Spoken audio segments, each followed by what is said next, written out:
and Gordon Sauter, and I hope we can keep your attention into a good afternoon. I think it's marvelous that Jamie brought these two public servants who represent such a broad contribution to the state of California together to talk about our state and to talk about politics. There is there was another table here, another chair here, which we took away because it was the Republican chair. And there was a general consensus that Republicans, no matter standing or sitting, are now totally irrelevant to the governance of California. You're sitting there and you're a Republican. You're a Republican. And we love you. And we love you. You're a proud Republican.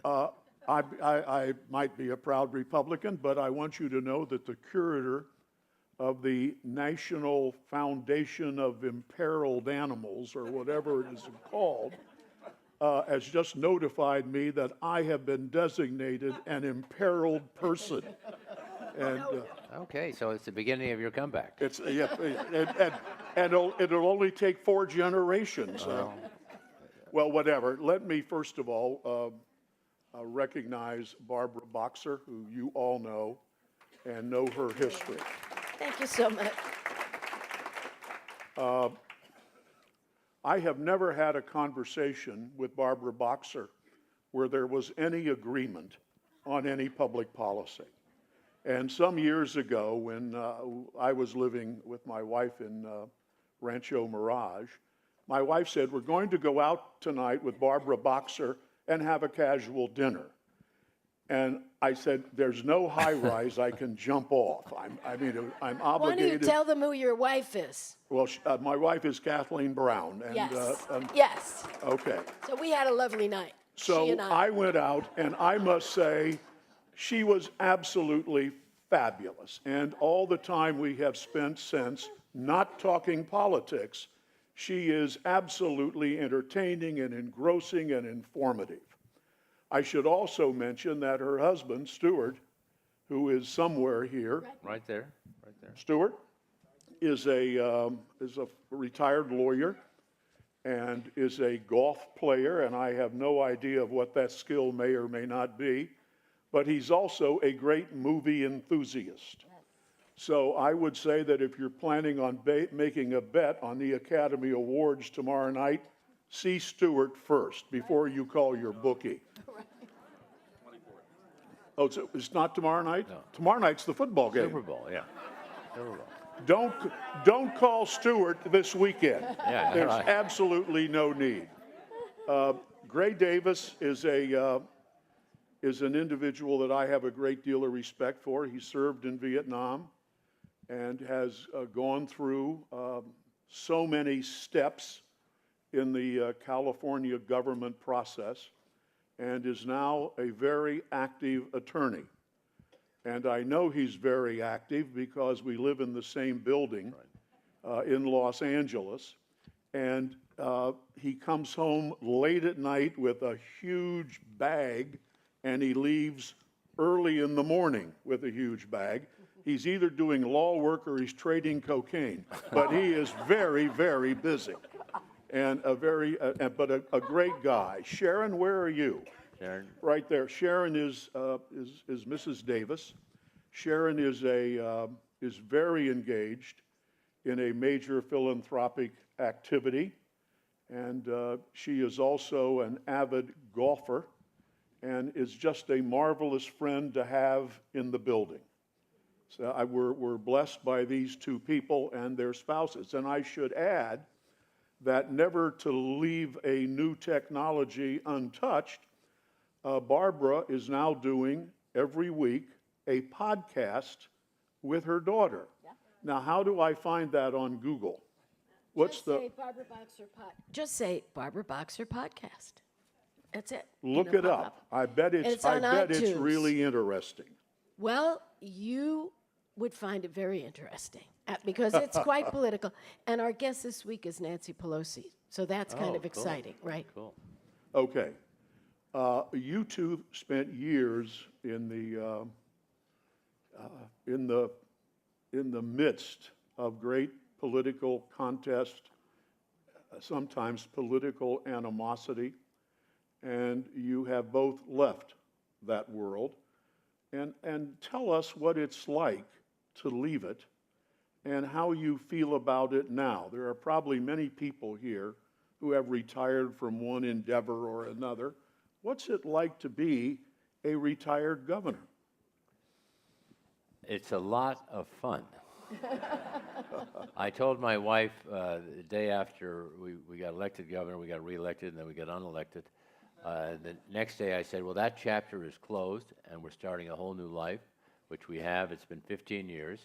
Sharon has been just a godsend. Now, I used to be the golfer, but now she's the only golfer that's won a tournament in this century. I won a couple way back in the dark ages. But first of all, you get to pontificate, and you get to say what you think, and if people don't like it, not my problem. Not my problem. You just tell them what you think. So I actually enjoy, like Barbara does, you still stay involved, enjoy being part of a nonpartisan nonprofit that actually lobbies, in the best sense of the word, for the Southern California economy, of which Rancho Mirage is a part, because most of our officials live in Northern California. That economy is roaring, but the agricultural economy that separates us has its own challenges. Imperial County, obviously, is a big agricultural economy as well. And the Southern California economy, more of a traditional economy, but it needs a voice, and we provide that voice. So that's a lot of fun. We represent sort of Ventura to the Mexican border. And we have the Port of San Diego, the Port of Long Beach, LA Metro, LA Care is joining, and we have some utilities, but we have to get them adjusted to the fact that Democrats control a lot of things in Sacramento. That's primarily my job, to kind of shift their focus from being very upset over things to trying to be constructive and see if we can't work together. So the bottom line is, it's a lot of fun. I think anyone who's been in politics still wants to be engaged in some form or fashion.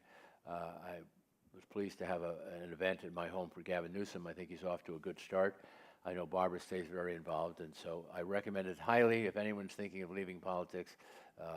Better days are ahead. Barbara? Thank you so much. And thanks for your introduction and plugging my podcast. It's a passion. Well, I was fortunate that I left voluntarily. That was good.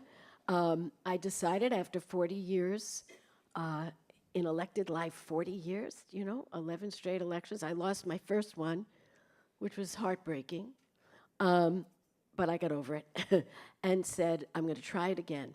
And I've always been the kind of person that knew when it was time to hold them and fold them, and I just knew something. Little did I guess what would happen in Washington. Gray's passion and expertise lies within the state. My passion and expertise lies within the national governance and passion for California, but my expertise lies in those issues. And had I stayed and had you elected me again, which, you never know, but if I had been there, I think I would have been so frustrated and so upset for one reason. You can't get a darn thing done there now. And I like to get things done. And although, Gordon always teases me, he doesn't agree with me on one thing, I'm happy to tell you that everything I've done, and when I wrote my memoir, I counted up the things I was proud that I accomplished, 1,000 things. I couldn't have done any of them without a Republican supporter. You can't in the United States Senate, and even in the House to some degree, although a lesser degree. So for me, leaving was A, voluntary, B, I loved my country just as much the day I left as, the day I served. So given what happened with the election, which was very different, I decided to stay involved. Do the podcast on issues, have people come on who have expertise on the economy, on the environment, on history. Douglas Brinkley was a guest. And it keeps me very much attuned. I do a lot of MSNBC. Some of you may see me on those shows. to try and bring a perspective of what's really going on behind closed doors these days, which I kind of know about. And I also volunteer for a political action committee. I do it out of love, and I'm training and helping and mentoring candidates for the House, for the Senate. And when it comes to the presidential election, Van, our PAC is just not taking a stand in the primary. Good Lord, who could? I know them all. They're all my brothers and sisters and daughters and sons. But just inviting them into California to meet as many people as they can. So I'm hectic. I also help a couple of businesses, can you imagine, who are really doing good things. And it's just been a joy. The last point I make is Stu, who he and I just celebrated our 57th wedding anniversary, yes. And so we decided at many times, Stu would say, I'm just going out and I'm campaigning for your opponent. I want you to come home. And and I half believe it, but the bottom line is we decided when we married 50 years, it really was only 25 years when you minus the times I've been on the plane. So we're having a wonderful time, and thank you for the question. You know, life is good whether you're in, you're out, as Barack Obama said, the greatest title of all is citizen. And I believe it, and you all have it, and we have it, and use it. It's powerful. Thank you. Yeah. I've just noticed up here the sign says nonfiction, so we all better pay attention to Right that on. side. Right. The major news in California over the last week or so has been the new governor. What is the single most important issue that he must enjoy success at if he's going to be given great regard? What is the issue before him that the people expect to have resolved? Well, clearly, healthcare was at the top of his agenda, and I think if you look at the elections last November, healthcare was the prevalent issue across America. There's a lot of talk in Washington about reforming and changing the Affordable Care Act. There's only one problem when you do that. Then you have to come up with a plan that people like. So the Democrats and the Affordable Care Act, which in California goes under the name Covered California. By the way, in Kentucky, Mitch McConnell's state, I forget what they call their Affordable Care Act, but let's say it's Covered Kentucky. It polls about 90%. People love it. And they have the highest number of people when they expanded Medicare, more than any other state. When you ask them about the Affordable Care Act, they hate it. But the Affordable Care Act is the program they love. They just call it by a different name. So is it perfect? No. But we've expanded the number of people who have insurance, the Medicaid expansion. And I think the big challenge for California is to make sure we can provide coverage that is affordable, that doesn't penalize you for pre-existing conditions, and there'll be a few tweaks here and there. I might also say, in terms of governor's success, you're always at the mercy of external events. And his first week, barely took office, there was a teacher strike in Los Angeles, and I know as governor, whenever there's an external event, you want to work to see it resolved in a kind of a fair manner, because it distracts you from focusing on whatever you campaigned on. So he had that, plus he had the PG&E bankruptcy, which Barbara will recall. That's at a minimum a 2-year process. Mm-hmm. And the bad news about bankruptcy is the bankruptcy referee is not focused on the mandate to PG&E and the other utilities to reduce carbon emissions and clean up the environment. Not focused on reliable and affordable power. They're focused on one thing, paying off secured creditors, and if there's any money left over after that, paying off people who are entitled to compensation, like all the fire victims. I had 2 relatives in Paradise. Barbara has heard this story before, but I've been very much a part of helping move these infrared cameras around the state where they work in southern Orange County and San Diego. No loss of life in 17 months. The biggest fire is 4,000 acres. Fire chief in San Diego just raves about it, says it's a game changer. Okay, where's the marching band? So my point is, so PG&E will be run by someone who's not necessarily aware of or particularly cares about policies that are coming out of Sacramento. So at best case, they're on hold. The bad news is these fire victims, my two relatives survived, but it was a harrowing experience. They escaped before the evacuation. My niece is on the wrong side of the road because it's like a parking lot trying to get off on the right side of the road. And Paradise had decided to reduce to one lane in each direction. People going through Paradise, that's great for shopping. That's not too cool for evacuation. And there was flames within 50 feet of her car. She didn't think she was going to make it.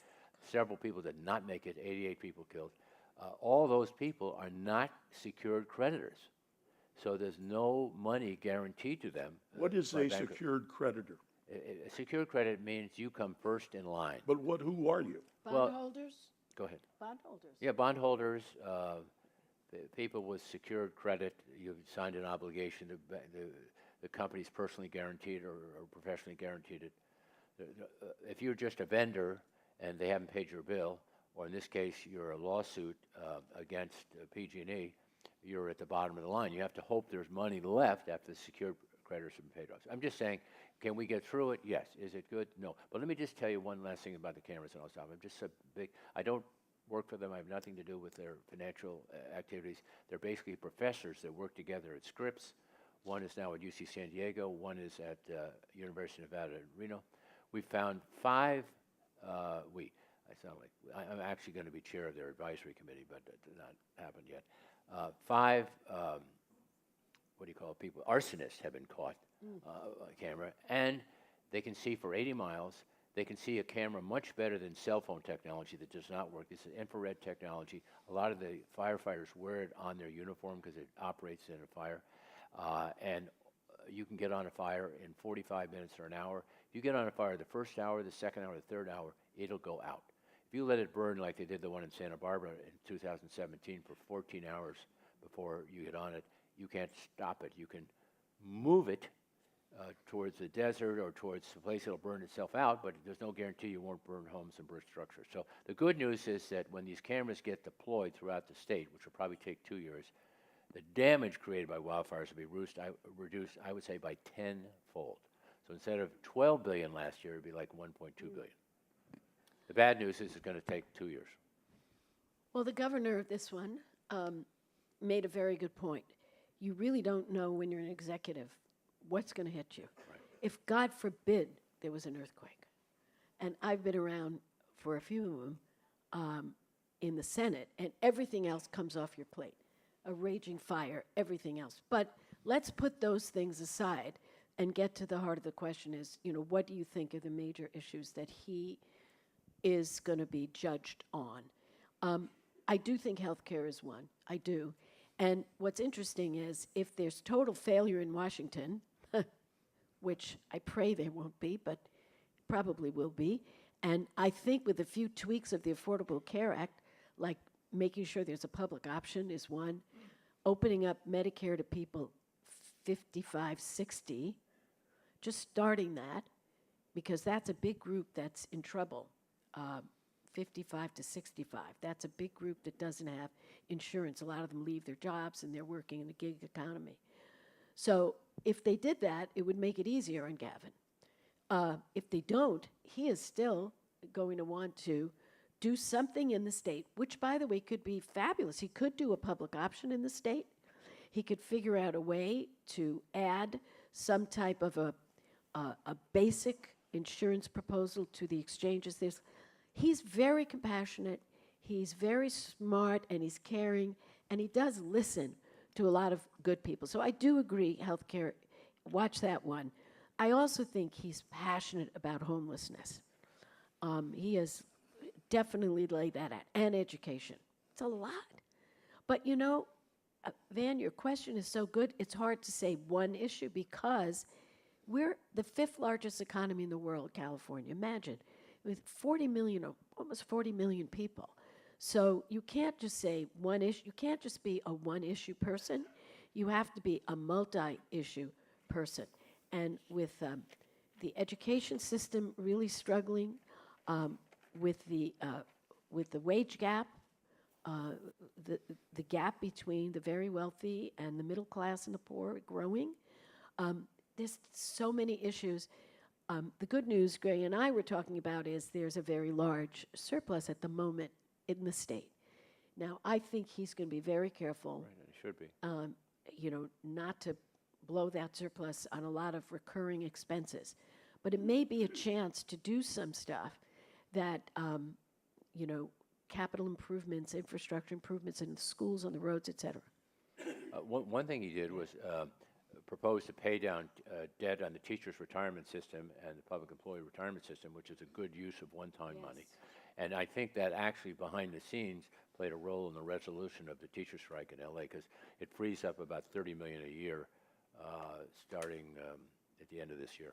That's good inside information. That's good. Thank you for One that. of the things that we always reference, and appropriately, is how successful this state is in terms of its innovation and the economic benefits that flow from that. But the fact of the matter is that California could be called the poverty capital of America. We have so many people here who are not participating in what we perceive to be the joys of the California economy. If you take the most accurate of the systems for counting poverty, 1 out of 4 Californians is poor.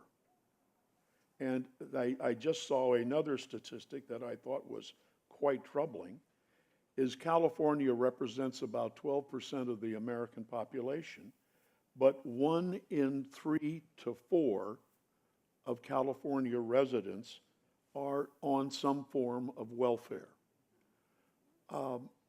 Can this problem of poverty, of welfare, of inability to move through and up through the various economic grades, can it be addressed? Can it be solved? Whether you're the governor or the senator, what are your options, if any? Well, let me take this. I don't think California is the poverty capital. I mean, I would just argue that, but we don't have to argue that. I'll accept it. That I don't view it that way. But we certainly have every problem in America. And we have, if you look at the numbers of people impacted by anything, we have more people because we're so large. Whether it's cancer, Alzheimer's, sexual assault, because we're so giant, yes, we have so many problems. And we also have people that are going to look for solutions, so let's talk about it. First of all, there's no more welfare, quote unquote. We don't have welfare anymore. But we do have programs that do help people get food, and the farmers love it. It used to be called food stamps. Now it's called nutrition assistance. We do have Head Start. Well, okay. I'm sorry, go ahead, that was wrong. I We shouldn't don't have call done it. that. We don't call it food stamps Okay. because, in many ways, that was insulting to people. And I don't care what you call it. If your kid's hungry, feed the kid. Okay, it's okay. And we do have people when they have babies, they get on that early childhood nutrition program. Okay.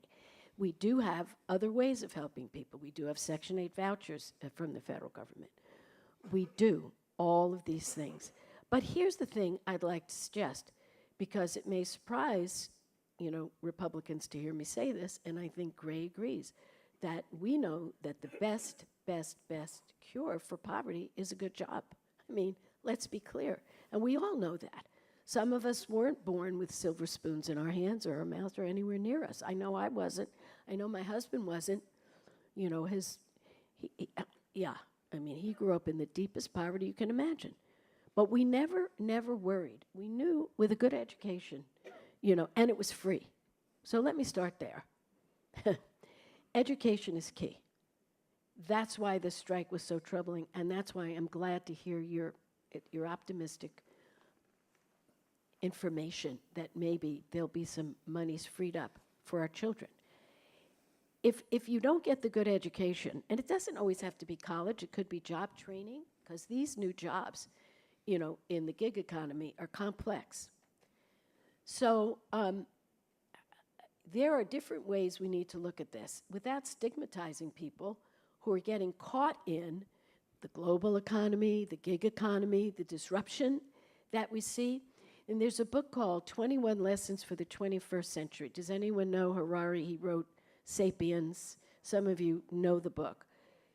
I'll tell you something. I got halfway through the book. I had to take a rest because it's tough stuff because of the way the economy is going. So this is Harari's idea of how to resolve it.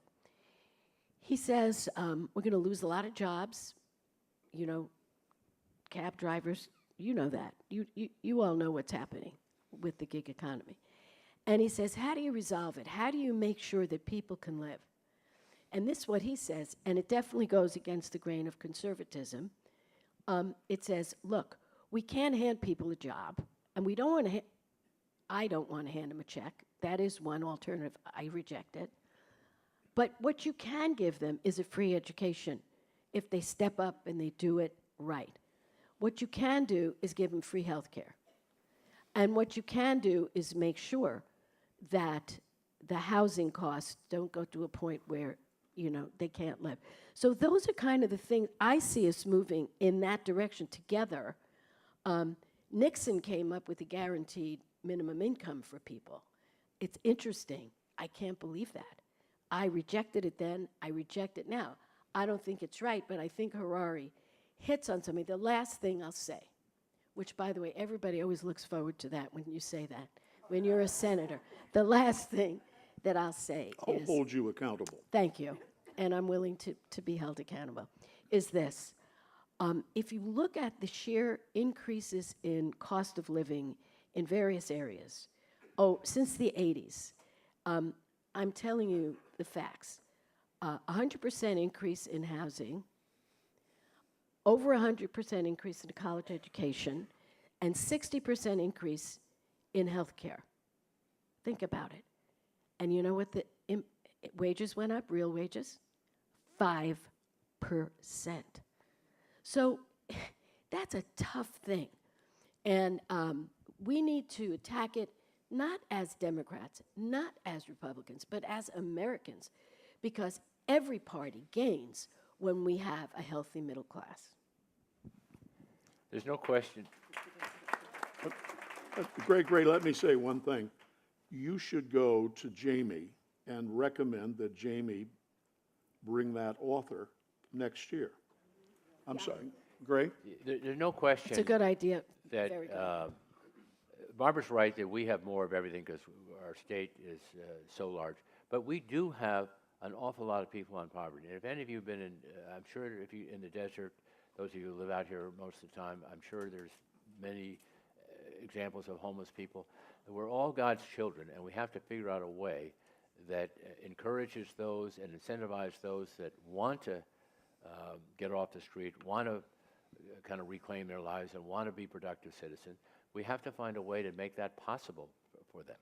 Now, Jerry Brown called me, and I normally don't say this, but because he's no longer in office, and because I thought he did a good job. I was his top aide the first 2 years. That was very exciting with Linda Ronstadt, but he got much more serious when Ann arrived. And so I think that terms 3 and 4 were probably more productive. But I've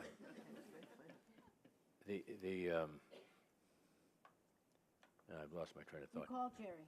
Oh yeah, Jerry called. So he calls and he says, I said, boy, everything you're doing is, is fantastic. He says, I know, I can't believe it. I know I'm missing something. He says, well, I said, I'm on this Southern California Leadership Council, and he attended many of the meetings when he was Attorney General. He was well aware of that. And I said, our third highest priority is poverty/homelessness, and this was 4 or 5 years ago. He says, well, what do you think could be done? I said, well, what about the unearned tax credit? So he, in the legislature, I'm sure I was not the only one who told him this, but he in the legislature adopted that. Gavin is talking about maybe moving that up to what we might call lower middle class. And let me just tell you why it's so important to have a middle class. So middle class, to get in the middle class and also to aspire to do even better. Because those people fully understand that what's great about America is we provide opportunity. We don't care who your family was, where you went to school, where you immigrated from, when you immigrated. All we care is if you can add value. Can you write a song? Can you write code? Can you found a new company that will create jobs in California? By the way, I used to say the DNA in California is so different. It's different because Washington does not pay attention to us, as we all know. And so many years ago, people decided in this state they have to figure it out for themselves. We can't just wait on Washington to decide what piece of the pie we're going to get. I used to say when you finish your education on the East Coast, you want to join a company. On the West Coast, you want to start a company. Now that is an asset, not a problem, particularly as we enter the innovation age, because with the exception of Massachusetts, which I view as a peer in this regard, there's no place better for innovation in the world than California. So we are going to be constantly disruptive, but that means we're going to be constantly changing the rules that benefit people who live in the state, because they in most cases, are changing the rules. So Gavin is trying to think of moving the unearned tax credit into the middle class. I think that makes sense because you have to give people hope that there's upward mobility. It's not good when the middle class does not do any better than that. It's not good if you don't get to the middle class. Why is it not good? Because the middle class does not believe in revolution. The middle class believes in upward mobility. If you haven't heard this talk with one of the founders of one of the first investors in Amazon.com, it's called The Pitchforks Are Coming. And this is probably 10 years old now. But it just says the income inequality is just unsustainable. And I'm not taking any money away from anyone. I want people to be successful as humanly possible because something good happens to them. But I want more people to participate in that. And the way you do that, maybe through the unearned tax credit, and doing your best to make college less burdensome. Because I have an associate in my firm, he's been with me 11 years, Josh Stin, adopted a couple kids, happen to be African American. He's a great young man, wants to be a judge, sits pro tem in LA Superior Court. And he just tells me just amazing stories about the people that come into court. I mean, they can't afford to pay a fee. By the way, when you get a traffic ticket, it says $100, but you have to pay $480 because there's like a whole bunch of other fees that get put on. They can't afford to pay $100, much less $480. So you need the middle class to say our system works. If it's not working, we find another way to work. So education. We're paying for the first year of community college. I think Gavin is thinking about paying for the second year. It's a relatively inexpensive date. It's like $70, $80 million. It's not that expensive. About half of the people that graduate from the University of California come from the community college. So already you've reduced the cost in half. Then all your children and grandchildren get all their information online. There's some courses that can be offered online. Harvard has a degree online. I'm not even proposing that, but just reduce the cost further in year 3 and 4, and then the debt, which you have to pay off the debt, it's not dischargeable. That's where I was going with Josh Chen. You got to pay $1,500 a year. It never ends. So the debt keeps you from family formation, keeps you from buying a house. That has economic implications for all of us. So to the extent that we can reduce the cost of education, you give people a chance to participate, experience upward mobility, and they stop delaying activities that normally benefit the rest of the economy. So those are a couple Ben, of can I make a examples. 30-second contribution There's here? the clock. Okay, 30 seconds. Tell me when it's up. One of the most vivid memories I have of being a senator is a woman coming up to me when I was in the Capitol from California, and she said, it's so nice to meet you, Senator Boxer, voted for you. And she said, I just want you to know something. I'm on Social Security, and I'm paying off my student loans. I have the chills telling the story. There's something wrong. What is the solution to that? Well, I think Ray and I talked about it. We're saying gotta- get the cost down. You got to get to the cost of education. You've got to down. get it down. And if we and can do guess- the 2 guess years what of happened? community college free, and you can prevail on these private colleges who have these big, wonderful foundations from billionaires, thank God, who care, we can keep this cost down. That's the solution.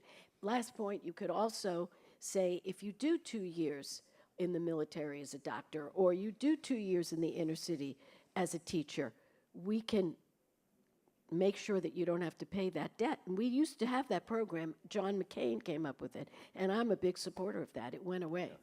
So, but the point is, the more people we get to be productive citizens that have skills for which they get paid more than they're currently getting paid, assuming they have a job, that grows the GDP, that grows the economy. We have more educated people. That's all good, but it doesn't happen unless we attack the problem, which is staggering debt that very few of us had to experience when we went to school. Well, when you talk about getting the cost down in education, Well, you take community college off the table if you pay for the first 2 years. it reminds me of saying we've got to get the cost down in healthcare.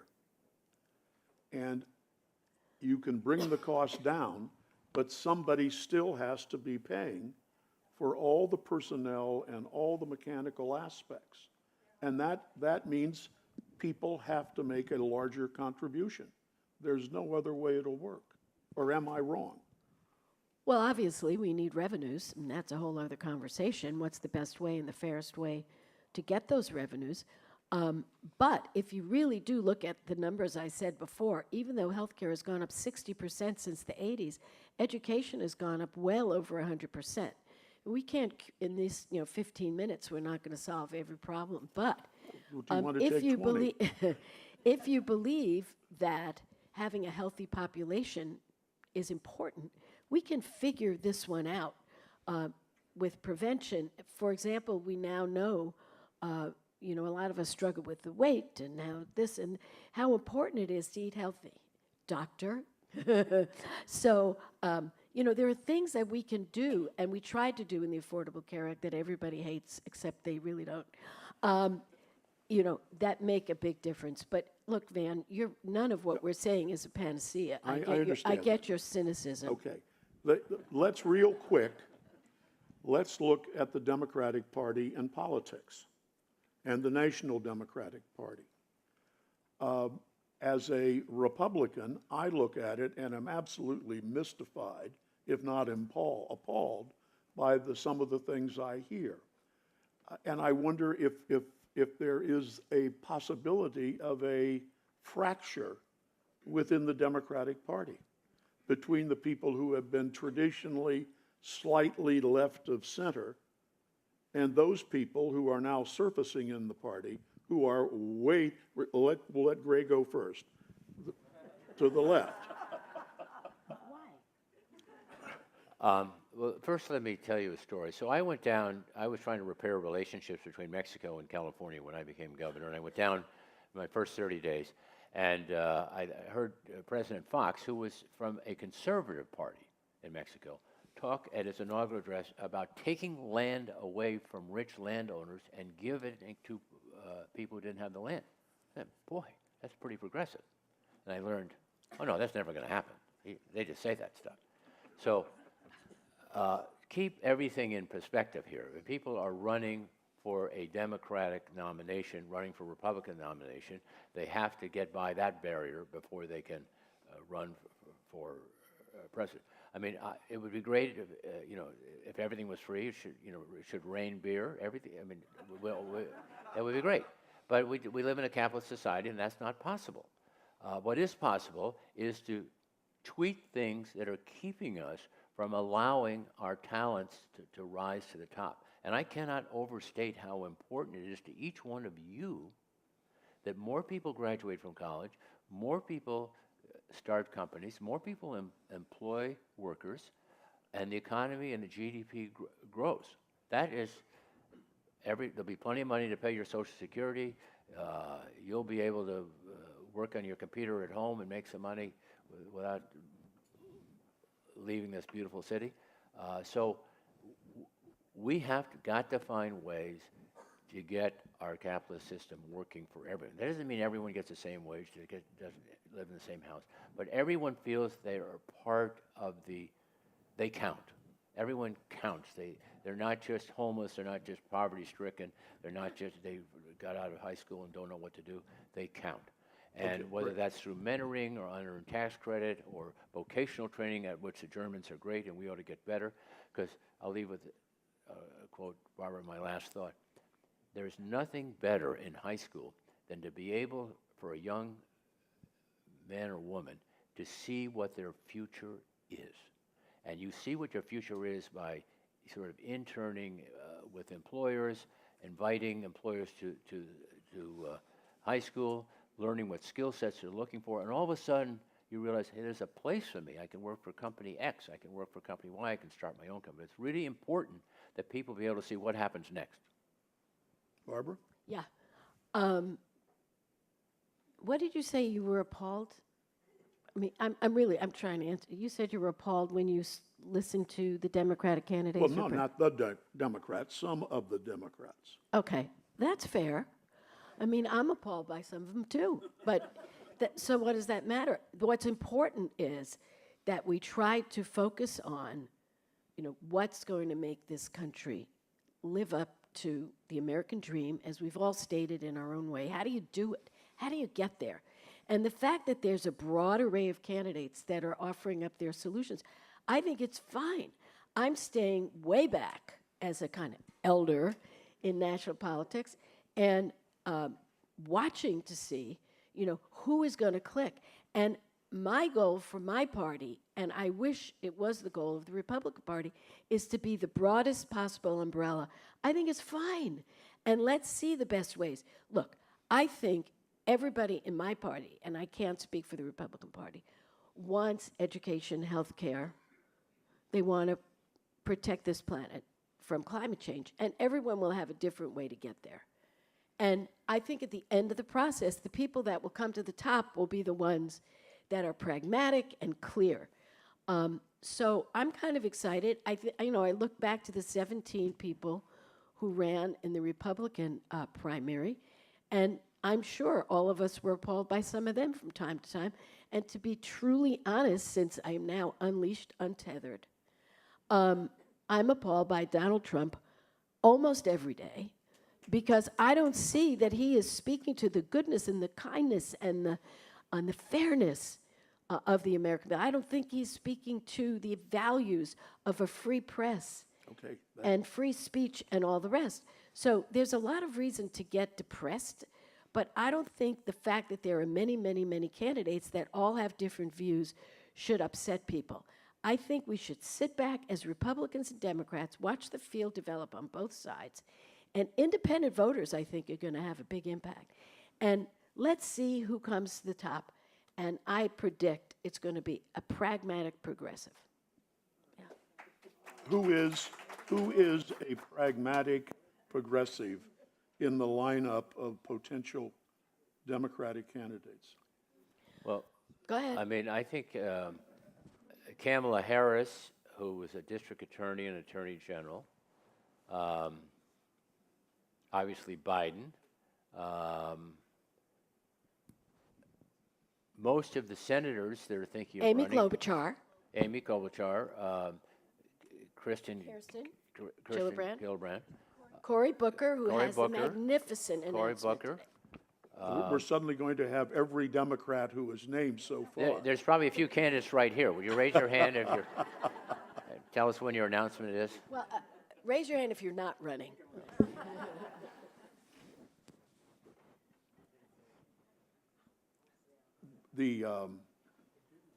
There is an obvious schism between the government, the federal government today, as administered by President Trump, and California.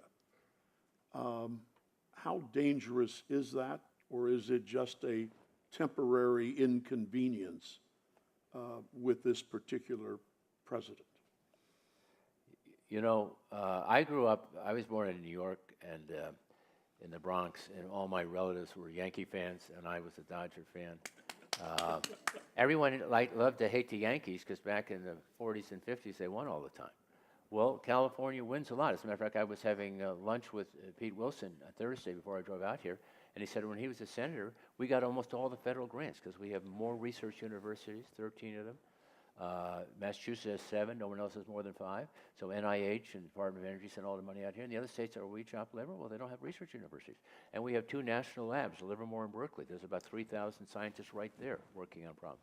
So we're number 1, and we're going to get a lot of flack because every other senator thinks that their state should be treated as well as our state. So I learned from Jerry Brown, you try and understand if there's any wisdom or merit in the criticism, and if you do, you extract that and incorporate that, and if there's not, you just move on. I will add this. When I got to the Senate with Dianne Feinstein, which is a fabulous experience working with her, there was a rule in the Senate. It was called the ABC rule. I said, well, what is that? Anybody but California. There was Yeah, so right, much that's right. resentment. Anyway, that's right. And Diane and I set out to change it. And we often laugh. She took the tall senators and I took the short end. But we would start saying, you don't understand. You know, we've got more, as Vance started, we've got more problems than any other state because we're so large, et cetera, et cetera.